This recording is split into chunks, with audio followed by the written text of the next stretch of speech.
खलनायक एक्टर का जन्म कश्मीरी परिवार में अक्टूबर 1915 को हुआ। ज़्यादातर दर्शकों को तो इस खलनायक का असली नाम भी नहीं पता होगा। जीवन का असल नाम था ओंकार नाथ धार।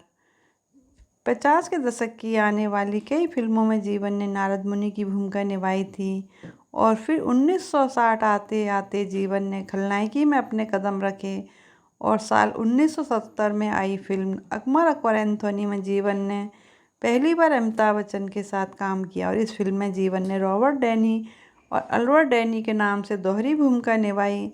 इसके बाद नसीब, लावारिस, सुहाग, गंगा की सौगंध जैसी कई फिल्मों में अपनी अदाकारी के जौहर दिखाए, जिसे दर्शक आज भी पसंद करते हैं। और फिर 1985 में आई अमिताभ बच्चन और रजनीकांत की फिल्म गिरफ्तार जीवन साहब की आखिरी फिल्मों में शुमार है। महज 3 साल की उम्र में जीवन साहब के सर से माँ बाप का साया उठ गया।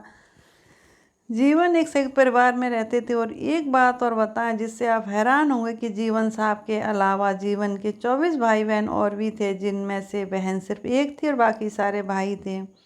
जीवन के दादा गिलगित बल्तिस्तान डिस्ट्रिक्ट के गवर्नर भी रह चुके थे। जीवन असल में कैमरामैन बनना चाहते थे, इसलिए वो बम्बई भाग आए और कुछ दिन असिस्टेंट के तौर पर कैमरामैन के साथ काम भी किया।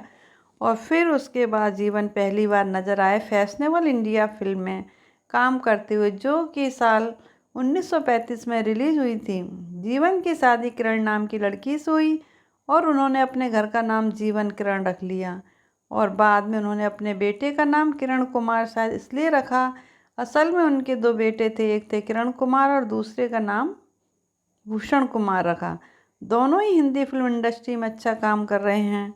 कहा जाता है कि उच्च कोटि का कलाकार उच्च ही होता है, फिर चाहे किरदार उसे कोई भी क्यों ना मिले। 50 के दशक से पहले ज़्यादातर फिल्में धार्मिक ही होती थीं, तो एक बार जीवन को नारद की भूमिका क्या मिली और वे उन पर इतनी फिट बैठी कि ज़्यादातर निर्देशक उन्हें नारद के रोल में ही कास्ट करने लगे। उस वक्त अलग अलग भाषाओं में जीवन ने लगभग 61 बार नारद मुनि की भूमिका निभाई। इसी वजह से एक बार जीवन ने कहा था कि मैंने ब्लेन के किरदार में इतने पाप किए हैं, नारद की भूमिका में नारायण नारायण बोलकर अपने सारे पाप धो दिए। 18 साल शुरुआती दौर में उनकी सोच वैसी ही थी जैसे कि किसी किशोर की होती है।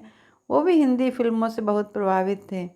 18 साल की उम्र में शुरू हुआ सफ़र 10 जून 1987 को उनके निधन के साथ ही खत्म हो गया। हिंदी फिल्मों में उनका शानदार सफ़र हमेशा हिंदी सिनेमा याद रखेगा। धन्यवाद।